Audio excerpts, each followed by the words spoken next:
Guys, this form right here saved me over $250,000 in a single year. That's right. And in today's video, I'm going to be talking about this form because here's the reality. If you don't get all of your paperwork in order, you will dramatically overpay in taxes and insurance. And the best part, it only cost me $85 to file this. To be quite honest, this is not the form. This is a prop. This is a letter from the state of Florida telling me that I did not file a tax return, which I did. And they say I owe them $300, but I don't, and I digress. Here's the deal. If you own a restoration business or you're a general contractor and you want to make sure that you don't overpay on your taxes or your insurance, you don't want to miss this video. Let's go.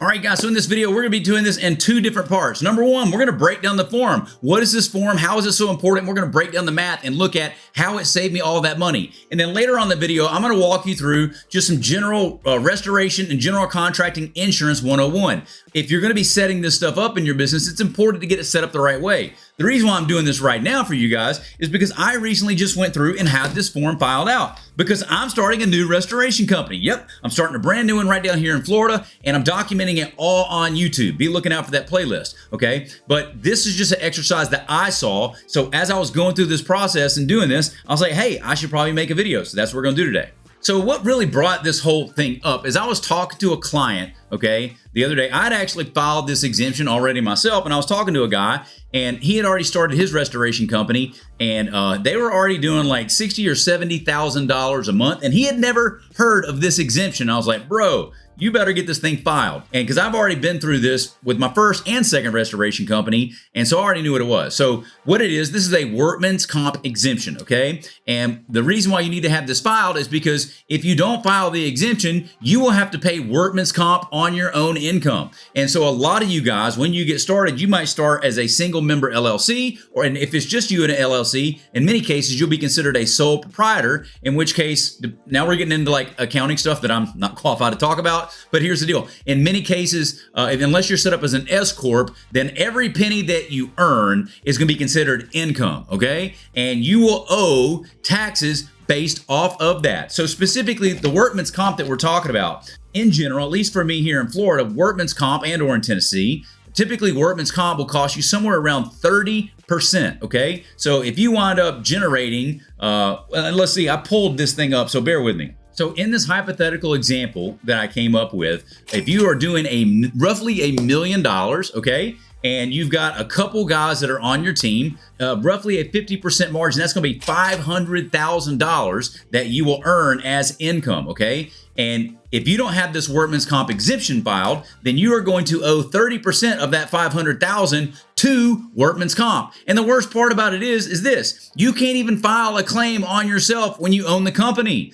Like, you can't even get covered with the workman's comp. So that's why you need to file it. And at least here in Florida, I think it was $85 that I paid for this. And it's good for like 2 years. And most states in this wonderful country that we live in will offer some form of workman's comp exemption. So when you get done watching this video or watching all of my videos, go Google it, okay? And make sure that you have a workman's comp exemption in place. But just look at the math. $500,000, that would be roughly a 30% exposure that you would owe on that $500,000. And if you've got two subcontractors earning roughly $132,000 a piece, they also need to have general liability insurance, and they need to list you as additionally insured. Not only that, they must have workman's comp. And if they don't have workman's comp, then it's going to be passed on to you, and you're going to owe 30% on their 132. Do you want to pay that? I don't think so, okay? So, but what you can do is you go right back to your guys. I went to Fernando and Jose, and I said, hey, we got to get these exemptions. Now, these guys said, I don't know what this is, boss. Walk me through it. So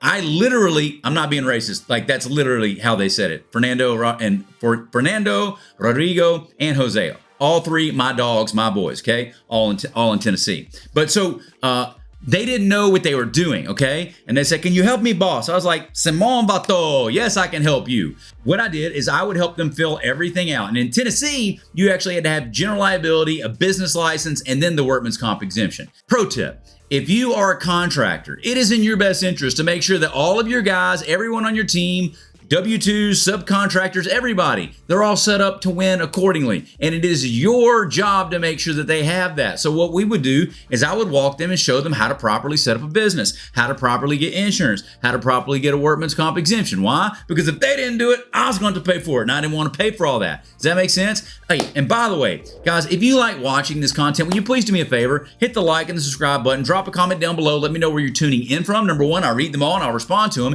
And then number two, it tells YouTube that, hey, people like this content. And so that was my ask for you. So let's get back over to the example. This workman's comp exemption, I don't think anybody is looking to be paying $300,000 at the end of the year. In case you guys don't know, whenever you are doing at the end of the year, you are going to have to do some type of insurance audit, okay? So at the beginning of the year, you're going to declare to your insurance broker, hey, we think we're going to do this amount of money in water or in construction. We're going to do this amount of money in mold, this amount of money in asbestos, okay? And then they're going to ask you, how much of this are you subcontracting out? How much are you doing it in-house on a W-2? They want to know all this. And at the end of the year, you're going to have to pull these numbers, and this is going to be your annual audit. Yep, they're going to do it every year. Welcome to business life. And it's not that big of a deal, but what you need to do, this is where you want to make sure that you have all of your ducks in a row. And in just a minute, I'm going to walk you through a subcontractor packet and everything that you need. That's where we'll go through the second part of the video with the insurance stuff. I'll share my screen and we'll go through on that. But the bigger thing that I want you to know is this. At the end of the year, if you are not able to properly show everybody that you paid money to as a subcontractor or whatever, that's when they're going to tag you with that extra amount of money. And the worst part about all this is they're going to hit you with a big fat bill at the end of the year. They're going to hit you with a big bill at the end of the year, and you're not prepared for this. So I would invite you to make sure that everybody has general liability. You have to be listed as additionally insured, and then you also want to make sure they have a workman's comp exemption. And now, they don't need a workman's comp exemption if they have workers' comp. But many of you guys, many of us, me included, we will use one-man subcontractor teams, okay?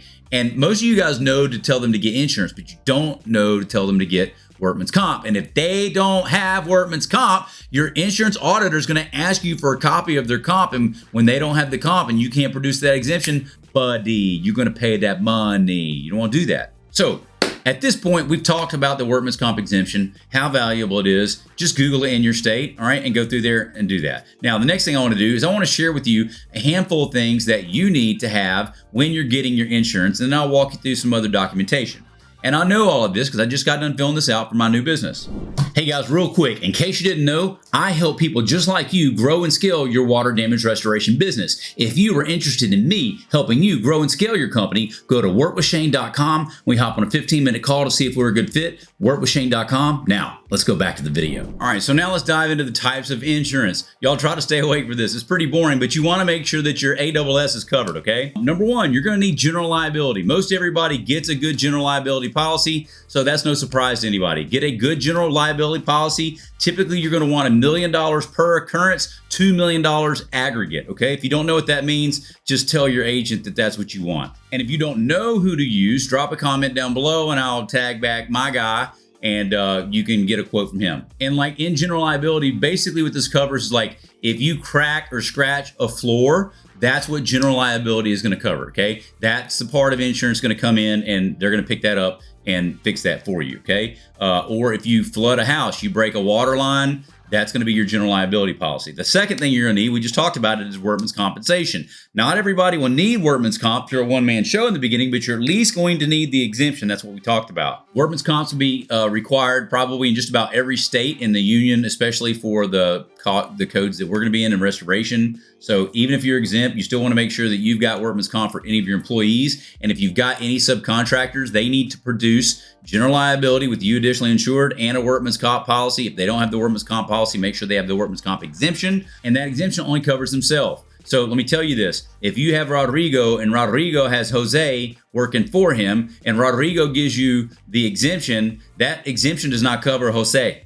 It does not cover Jose, okay? That's just a single owner operator. So, and that basically means Rodrigo's using Jose illegally. And so Rodrigo needs to help Jose go get that workman's comp exemption, or Rodrigo needs to get a workman's comp policy. I'm just letting you know this because like as a general contractor, we see this a lot in framing and in roofing. There'll be one dude that has the workman's comp exemption or whatever, and then or policy, and then he is illegally paying all the other guys on a 1099. That happens all the time. I don't know how they don't get caught. I really don't, but that's what they do. So that's general liability. That's workman's comp. The next thing that you're going to want to have is a commercial auto policy. I mean, that's not too hard to figure out. You're going to want $1 million limit on your commercial policy. This thing didn't mention it, but you do want to have your non-hired auto. I don't really remember exactly what that is, but non-hired auto is important. I think that probably covers something like if a subcontract, I don't even know what it covers, so I'm not gonna, just get it. Inland marine, you're gonna want an inland marine policy as well. This will cover your equipment like your tools, your dehumidifiers. A lot of times when you have a general liability policy, it'll pay for it if your stuff's damaged on the job. The inland marine covers it typically if it's being transported to the job. At least that's what I think. I may be wrong. I don't know and I don't care. Just get it. Just get it, all right? Limits $10,000, $250,000, etc. Inland marine policy. Professional liability, you're going to want to have that too. Sometimes this is called error and omission. This covers things. If you do something wrong and it was in a professional opinion, then that'll be covered there. $1 million is what you want for a limit, okay? Now, this one's a really important one. This is one that people miss. Y'all sit up. This is one that people miss. Pollution liability. Pollution liability. You want to make sure you have a pollution liability. Pollution liability will cover your mold exposure. If you guys go dry a water job and there's mold there and you don't know there's mold there and it escapes and jumps out and goes everywhere, you disturb asbestos, that's a pollution liability. Your professional and your general liability will not cover this. You must have a pollution liability. Pollution liability is oftentimes written with carpet cleaners. That's a big one for them. If you don't know where to get your pollution liability, then just drop me a comment, but you can also go call your local carpet cleaner and say, hey, who wrote your policy, bro? Because they will have pollution liability, or they should, and they'll know who you can get it from. You're going to want $1 million per occurrence. This is typically excluded, okay? You will want to have a specific pollution liability. And then you can get an umbrella, right? This is more of an optional thing. Umbrellas don't really cost you that much. It's another layer above your liability, your auto, and your workman's comp. $1 to $5 million should get you lined out there. We typically had all this stuff. I don't remember all of this. I think when we got our, you typically have to pay like 20 or 30% down, then they'll allow you to make some level of installments. I think, man, I bet I'm going to wind up paying $10,000 a year, something like that for everything. I'll let you know as I get it going. Like I said, I'm starting a restoration company again down here in Florida, and I'm documenting the entire series from 0 to $1 million. How fast will I get there? That's going to be in a whole playlist. So I want you guys to go through. That's why you need to subscribe to the channel, dog. We'll see how fast I can do it. Like literally, I'm going from 0 right now. I will wind up seeding in about $10,000, but I don't have anything now. No fans, no gear, no nada. And you're going to want to tune in for that. But again, that's what prompted all of this, right? All right, now let's talk about this subcontractor packet. This is something that I give to my clients. If you guys want to go pick all this stuff up, you can get all of my contracts for $50. Go to restorationcontracts.com. Yeah, restorationcontracts.com. Can you believe I got that domain? I've been in the game for a while. So this is just a subcontractor packet. What you're going to need is a W-9 form, master subcontract agreement. Don't worry, I've got all this in this thing. A work agreement. This is basically a work order that you want to put out for everything. You don't have to do that on mitigation, but you definitely want to do it on construction and recon. Okay.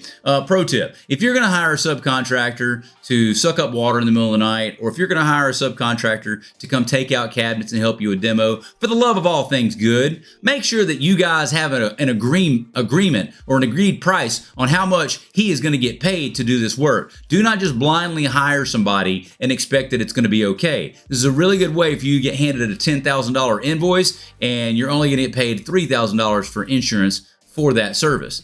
Do not engage or interact with someone without some absolute level of understanding in terms of what the scope is and how much they're going to make. Don't do it, okay? Certificates of insurance, we talked about that earlier. Submissions of invoice for payment. This is just formalities. You want to put this in. Now, the other thing is when you've got this subcontractor packet put together, these things will help you. This will help your insurance rates get lower, okay? So let's back up a little bit. Some of the stuff that they're going to ask you on the insurance application is going to be a handful of things like, have you ever filed a claim? Do you have this other stuff about any other businesses and stuff? Like, here's what I would tell you. When you're filling out your application, just screenshot the things that you don't understand, stick it in ChatGPT and tell it, hey, this is who I am. This is what I'm doing. Help me understand how to fill this out. okay? I was gonna do it when I was doing my application, but I just felt like it was really boring. And so I feel like it's just faster for me to tell you to do what I did, all right? Go fill out the application, and if there's any things that you don't understand, just stick it in ChatGPT. This is wild because a decade ago when I was doing this stuff, all right, 15 years ago, you actually had to go call an insurance agent, and you guys had to get on the phone and talk. You don't have to do that anymore. Like, you kids got it easy now, bro, okay? So, but your subcontractor packet, that's basically your insurance company is going to ask you a series of questions to ask you how organized you are. Do you use a subcontractor packet? Do you get listed as additionally insured? Because when you do all of that stuff, then that is going to tell them that you've got your ish together, and they will charge you a lower rate. And if you don't have it together, like, bro, this guy's a wild maniac, we need to charge him more. So I'm trying to help you here. So let's get back to, now let's go look at a subcontractor packet. This is pretty simple. This is the subcontractor agreement. And it just basically says all this. You would change this from your company name. And I don't even have to read this out to you, but it is all that you need, bro. This is all that you need. All right. That's all that you need. And just fill that out, and then have that, get that. And then this is actually the contract package that we give you guys. Here we go. Legal package. All right. And inside that, you get a work authorization, reconstruction agreement, subcontractor agreement, the checklist I just showed you, certificate of completion, limited scope waiver. That's a really important one. If y'all want me to make another video breaking all of these down, drop a comment and let me know. Otherwise, I'm just going to show you what they are. But these are the basic things that you need. And this is everything you get from us for 50 bucks. I paid $5,000 putting this together. You get it for 50 bucks. Go to restorationcontracts.com. I don't really care if you buy it or not. I'm just telling you, you can get it there if you want. All right. What I want you to do is make sure you don't get caught with your pants around your ankles, okay? And because that's not fun. And this stuff right here will help you get prepared for that. So listen, the other thing I want you guys to know is this. The two biggest problems that you're gonna have in restoration is, one, getting consistent jobs, two, getting paid. For that reason, I've got a playlist of videos on either side of me right here. What I want you to do is go click one of those, and you're gonna see a whole bunch of videos, and I'll see you in that video.